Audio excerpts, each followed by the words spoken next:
ನಮಸ್ಕಾರ. ಇವತ್ತಿನ ವಿಡಿಯೋ ಇವತ್ತು ಮಾರುಕಟ್ಟೆಯಲ್ಲಿ ಸದ್ದು ಮಾಡಿದ 4 ಷೇರುಗಳು. ನಾನು ಡಾಕ್ಟರ್ ಭರತ್ ಚಂದ್ರ. ವಿಡಿಯೋಗಳ ಉದ್ದೇಶ ಕನ್ನಡಿಗರ ಫೈನಾನ್ಷಿಯಲ್ ಎಜುಕೇಶನ್. ಹಲವಾರು ಅನೌನ್ಸ್ಮೆಂಟ್ಗಳು, ನ್ಯೂಸ್ಗಳು, ಕ್ವಾರ್ಟರ್ ರಿಸಲ್ಟ್ಸ್, ಅದರಿಂದಾಗಿ ಕೆಲವು ಫೇಮಸ್ ಶೇರ್ಸು ಇವತ್ತು ಮೇಲೆ ಅಥವಾ ಕೆಳಕ್ಕೆ ಹೋಗಿದ್ದಾವೆ.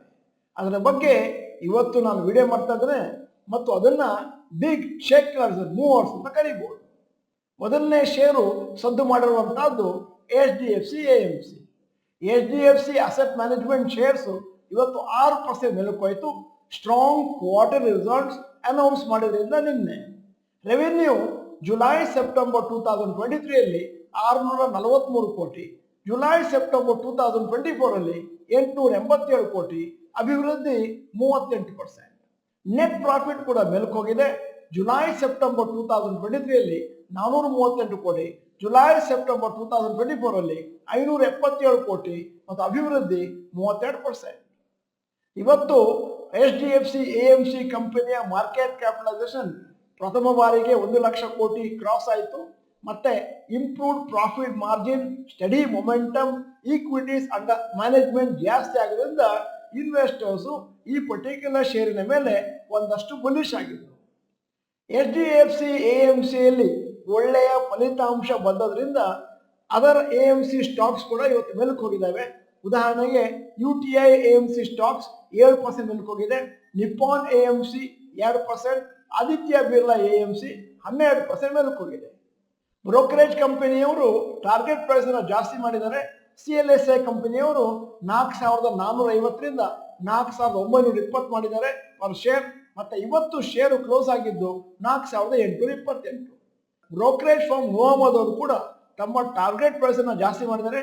HDFC AMC company 5,240 from 4,910 per share ಮತ್ತು ಬೈ ರೇಟಿಂಗ್ ಅನ್ನ ಹಾಗೆ ಮುಂದುವರಿಸಿಕೊಂಡು ಹೋಗಿದ್ದಾರೆ. ಈಗ ಎರಡನೆಯ ಸದ್ದು ಮಾಡಿದ ಷೇರು BSE. ಇವತ್ತು BSE ಷೇರು 7% ಕೆಳಗೆ ಬಿತ್ತು. ಇಂಟ್ರಾಡೇನಲ್ಲಿ ಕ್ಲೋಸ್ ಆಗುವಾಗ 4.8% ಡೌನ್ ಆಯಿತು. ಯಾಕಂತಂದ್ರೆ ಬ್ರೋಕರೇಜ್ ಕಂಪನಿ ಜೆಫ್ರೀಸ್ ಅವರು ಅದನ್ನ ಡೌನ್ಗ್ರೇಡ್ ಮಾಡಿದ್ದಾರೆ. ಯಾಕಂತಂದ್ರೆ ಹೋಲ್ಡ್ ಇಂದ ಅಂಡರ್ ಪರ್ಫಾರ್ಮಿಂಗ್, ಅಲ್ಲದೆ unfavourable risk reward profile the short term. Current market price Jefferies ಅವರು ಹೇಳ್ತಾರೆ risk for BSE business, specially the new regulation F&O, trading etcetera ಕೂಡ negative impact in the short term. ಮೊನ್ನೆ ಸೇಬಿಯವರು ಒಂದಷ್ಟು F&O rules regulations ಅನ್ನ change ಮಾಡಿದ್ರು.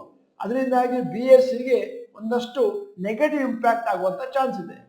ಸದ್ಯದ ಮಟ್ಟಿಗೆ BSE ಸ್ಟಾಕು ಈ ವರ್ಷ 106% ಮೇಲಕ್ಕೆ ಹೋಗಿದೆ. ಕಳೆದ 3 ವರ್ಷದಲ್ಲಿ 10 ಟೈಮ್ಸ್ ಅಪ್ರಿಸಿಯೇಷನ್ ಅನ್ನು ಕಂಡಿದೆ. 440 ಇದ್ದದ್ದು ಅಕ್ಟೋಬರ್ 2021 ಅಲ್ಲಿ 4,500 ಅಕ್ಟೋಬರ್ 2024 ಅಲ್ಲಿ.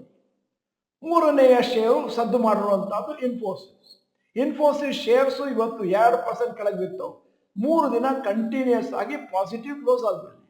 ಕಾರಣ ಪ್ರಾಫಿಟ್ ಬುಕಿಂಗ್. ಯಾಕಂದ್ರೆ ಕ್ವಾರ್ಟರ್ಲಿ ರಿಸಲ್ಟ್ಸ್ ಬರ್ತಾ ಇದೆ ನಾಳೆ ಅಕ್ಟೋಬರ್ 17. TCA ರಿಸಲ್ಟ್ಸ್ ಕೂಡ ಬಿಲೋ ಎಕ್ಸ್ಪೆಕ್ಟೇಷನ್ ಇತ್ತು. HCL ಟೆಕ್ ಮಾತ್ರ ಒಳ್ಳೆಯ ರಿಸಲ್ಟ್ ಅನ್ನು ಅನೌನ್ಸ್ ಮಾಡಿದ್ದಾರೆ. 45 ಅನಲಿಸ್ಟ್ಗಳಲ್ಲಿ 30 ಅನಲಿಸ್ಟ್ಗಳು ಇನ್ಫೋಸಿಸ್ಗೆ ಬೈ ರೆಕಮೆಂಡೇಶನ್ ಕೊಟ್ಟಿದ್ದಾರೆ. 10 ಹೋಲ್ಡು, 5 ಸೆಲ್ ರೇಟಿಂಗ್ ಕೊಟ್ಟಿದ್ದಾರೆ. ಇನ್ಫೋಸಿಸ್ ಶೇರ್ಸ್ ಒಂದು 30% ಮೇಲಕ್ಕೆ ಹೋಗಿದೆ 2024ರಲ್ಲಿ. ಶೇರ್ಸ್ ನೆಗೆಟಿವ್ ರಿಟರ್ನ್ಸ್, ಅಂದ್ರೆ ಇನ್ಫೋಸಿಸ್ ಶೇರ್ಸ್ ನೆಗೆಟಿವ್ ರಿಟರ್ನ್ಸ್ ಕೊಟ್ಟದ್ದು only twice in the last decade, 2016, 2022. ಈಗ ನಾಲ್ಕನೆಯ ಕಂಪನಿ M&M ಶೇರ್ಸ್ ಇವತ್ತು 2.8% ಕೆಳಗೆ ಬಿತ್ತು because of profit booking.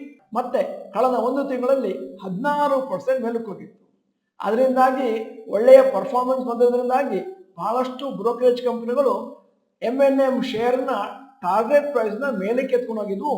M&M is expected to gain market share due to new SUV launch. ಈ ಹೊಸ SUV ಬಂದ್ಮೇಲೆ ಅದೊಂದು ಡಿಮಾಂಡ್ ಮತ್ತಷ್ಟು ಜಾಸ್ತಿ ಆಗಿದೆ.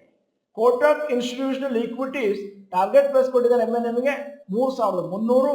ಇವತ್ತಿನ ಕ್ಲೋಸಿಂಗ್ ಪ್ರೈಸ್ 3,068. ವಿಡಿಯೋದ ಕೊನೆಯಲ್ಲಿ ಇವತ್ತಿನ ವಿಡಿಯೋಗೆ ಸಂಬಂಧಪಟ್ಟ ಹಾಗೆ ಒಂದು ಪ್ರಶ್ನೆ ಕೇಳ್ತಾ ಇದ್ದೇನೆ. ಮುಂದಿನ ದಿನಗಳಲ್ಲಿ ಅಸೆಟ್ ಮ್ಯಾನೇಜ್ಮೆಂಟ್ ಬಿಸ್ನೆಸ್ ಒಳ್ಳೆಯ ಪರ್ಫಾರ್ಮೆನ್ಸ್ ಕೊಡುವಂತ ಚಾನ್ಸಸ್ ಇದೆಯಾ? ಎಸ್ ಅಥವಾ ನೋ ಅಂತ ಟೈಪ್ ಮಾಡಿ. ನೀವು ಡಾಕ್ಟರ್ ಭರತ್ ಚಂದ್ರ ಇನ್ಸ್ಟಿಟ್ಯೂಟ್ ಕನ್ನಡ ಚಾನೆಲ್ ಮೆಂಬರ್ ಅಲ್ಲ ಅಂತಂದ್ರೆ ಇದೀಗ ಸಮಯ. ಸಬ್ಸ್ಕ್ರಿಪ್ಷನ್ ಬಟನ್ ಬೆಲ್ ಐಕಾನ್ ಒತ್ತಿ. ವಿಡಿಯೋ ಚೆನ್ನಾಗಿದ್ರೆ ಲೈಕ್ ಬಟನ್ ಒತ್ತುವುದನ್ನು ಮರಿಬೇಡಿ. ವಿಡಿಯೋನ ನಿಮ್ಮ ಎಲ್ಲಾ ಸ್ನೇಹಿತರಿಗೂ ಫಾರ್ವರ್ಡ್ ಮಾಡಿ. ವಿಡಿಯೋನ ಸಂಪೂರ್ಣವಾಗಿ ನೋಡಿದ್ದಕ್ಕೆ ಧನ್ಯವಾದಗಳು. ನಮಸ್ಕಾರ.